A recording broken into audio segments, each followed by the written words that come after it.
warahmatullahi wabarakatuh. Senang sekali dapat berkumpul bersama dalam talk show Lisivet Menyapa.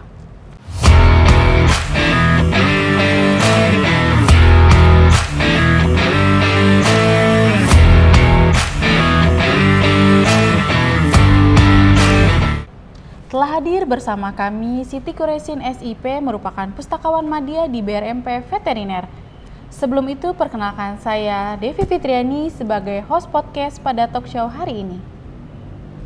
Baik Bu, sebelum mulai boleh dong kita sapa dulu Sobat Lisivet yang di rumah. Hai. Baik Sobat Lisivet, tema podcast hari ini adalah inovasi promosi perpustakaan BRMP.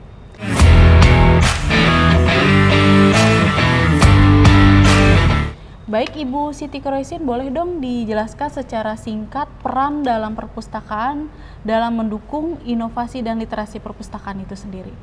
Baik, terima kasih Mbak Devi, mohon izin. Mungkin kalau di kantor saya bisa dipanggil Ibu Esin. Oh iya, baik Ibu. Biar lebih akrab Biar ya. kita lebih akrab lagi Bu ya podcastnya ya. Oke.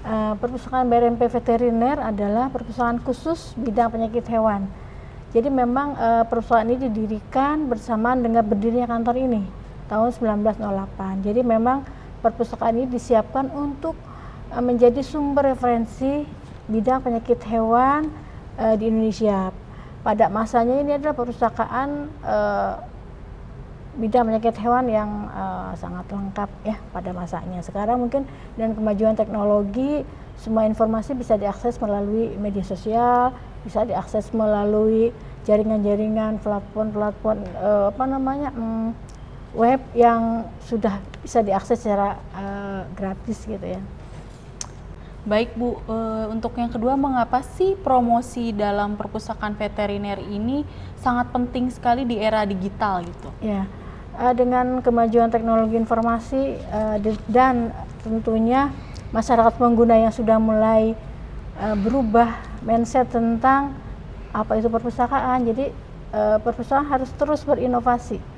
Perpustakaan harus terus mengembangkan inovasi yang bisa menyentuh masyarakat secara luas.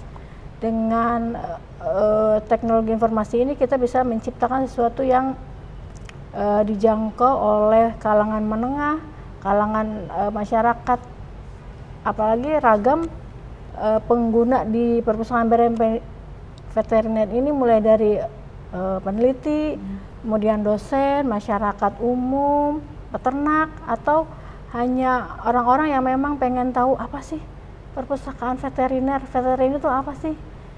Mungkin dengan adanya inovasi teknologi itu akan mempermudah dan akan lebih lebih bisa diterima informasi yang ibaratnya apa sih penyakit hewan itu. Nah, dengan inovasi ini semoga itu bisa diterima oleh masyarakat dengan mudah gitu sih. Baik Bu, sama satu lagi kan ada Akasia ya Bu ya. Kalau boleh tahu apa sih program Akasia itu dan tujuan utamanya, bisa dijelaskan sama lo Sobat Lisivet di rumah? Jadi inovasi yang kita ciptakan atau yang kita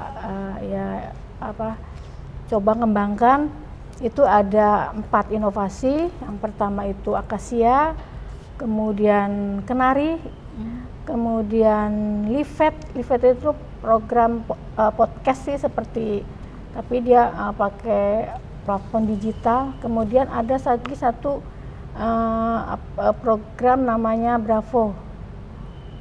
Itu yang kita kembangkan melalui media digital semuanya ibaratnya yang bekerja itu tentu pustakawannya, tapi ditambah dengan teknologi informasi yang sekarang sudah berkembang di masyarakat.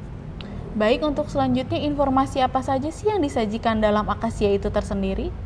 Akasia itu adalah intinya itu adalah berisi daftar informasi buku, daftar isi buku yang ada yang kita punya di BRMP Veteriner. Juga nanti disiapkan link untuk bisa mengakses ke katalog online perpustakaan BRMP Veteriner. Bagaimana sih proses pembuatan Akasia itu tersendiri dari awal sampai tayang itu? Proses dimulai dari pengolahan buku di aplikasi InDesign, mulai dari input data bibliografi, anotasi, hingga cover buku. Data tersebut kemudian kami olah menggunakan Canva untuk membuat infografis. Setelah itu kami membuat jingle menggunakan ChatGPT untuk lirik dan Suno untuk musiknya. Terakhir, semua digabungkan menjadi video menarik menggunakan Capcut. Nah, semua dikemas dalam bentuk infografis dan video interaktif yang cukup menarik. Baik Bu, untuk selanjutnya apa sih itu Kenari itu dan program apa aja yang di dalam Kenari itu? Kenari atau Kenali Aneka Ragam Informasi adalah program promosi untuk meningkatkan literasi sains, khususnya informasi veteriner yang tersedia di perpustakaan. Tujuannya agar masyarakat tahu bahwa perpustakaan menyediakan banyak informasi yang relevan di bidang penyakit hewan. Kenari dikemas dalam bentuk infografi, video, dan lagu edukasi. Supaya informasi yang cukup ilmiah bisa disampaikan dengan cara yang ringan dan menarik, lagu edukasi membantu audien lebih mudah mengingat pesan utama dari informasi yang disampaikan. Bagaimana dampak Kenari bagi minat masyarakat, Bu? Berdasarkan interaksi di media sosial, Kenari cukup mendapat respon yang positif. Jadi banyak yang chat gitu ya, gimana cara memperoleh informasinya. Jadi dengan adanya informasi ini, masyarakat bisa langsung datang ke perpustakaan BRMP Veteriner untuk memperoleh informasi secara utuh. Baik Bu, selanjutnya apa sih itu LIVET dan mengapa memilih program podcast?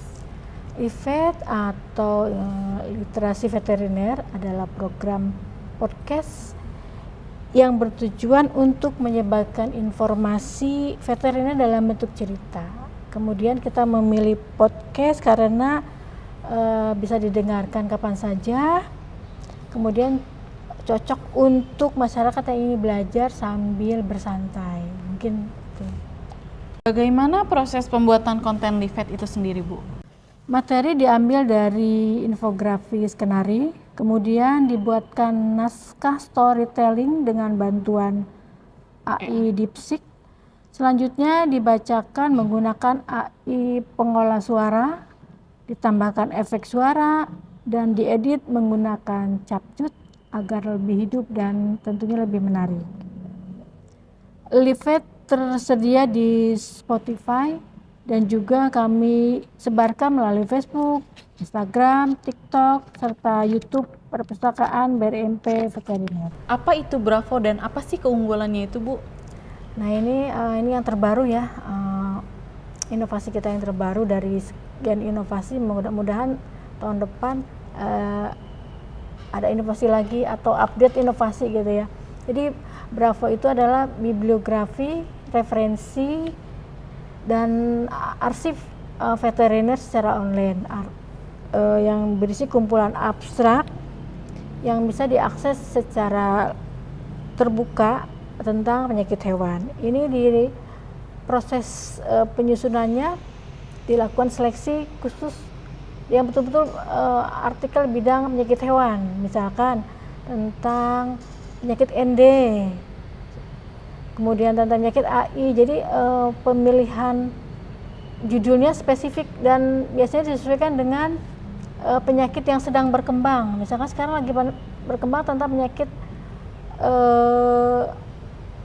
PMK. Nah, kita buatkan Bravo tentang penyakit PMK, gitu Mbak Devi. Bagaimana jika pemustaka ingin mendapatkan artikel lebih lengkap, Bu? Pemustaka bisa mengirimkan melalui permohonan melalui email perpustakaan, atau bisa juga melalui WA layanan center. Nah, BRMP Veteriner juga punya WA layanan center. Bu, dari cerita yang saya dengar ternyata perpustakaan BRMP Veteriner ini keren juga ya, bisa dipakai lokasi syuting, lokasi foto gitu. Boleh dijelaskan nggak Bu, itu gimana sih bisa kayak gitu? Iya, awalnya memang perusahaan kita dipakai tempat syutingnya itu itu yang membuka jendela perusahaan kembali menjadi tempat untuk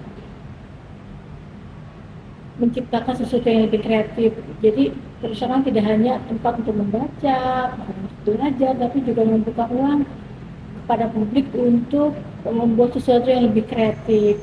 Jadi beberapa waktu lalu anak-anak sekolah itu minta foto buku tahunan di tempat kita. Kemudian ada yang mau foto prewedding, ada yang mau foto wisuda. Jadi memang perpustakaan jadi tempat yang bisa menciptakan sesuatu yang lebih menarik.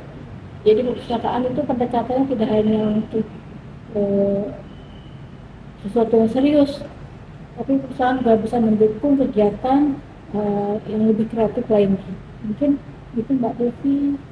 Baik Bu, boleh dong dijelaskan apa harapan kedepannya untuk perpustakaan BRMP Veteriner ini? Ya, perpustakaan veteriner BRMP Veteriner semoga semakin dikenal, tentunya dikenal semakin dimanfaatkan, terutama baik itu koleksinya, ruangannya yang begitu besar, aksesnya juga cukup mudah ya di pinggir jalan RE Marta Dinata 30, dan semoga ini semakin dekat dengan masyarakat. Jadi tidak hanya kaum intelektual ibaratnya yang datang ke sini, tapi masyarakat umum juga bisa mampir ke perpustakaan BRMP Veteriner.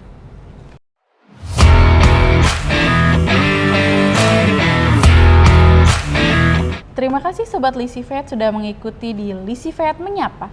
Jangan lupa like, comment, and subscribe di BRMP Veteriner dan nikmati juga layanan gratis di perpustakaan BRMP Veteriner.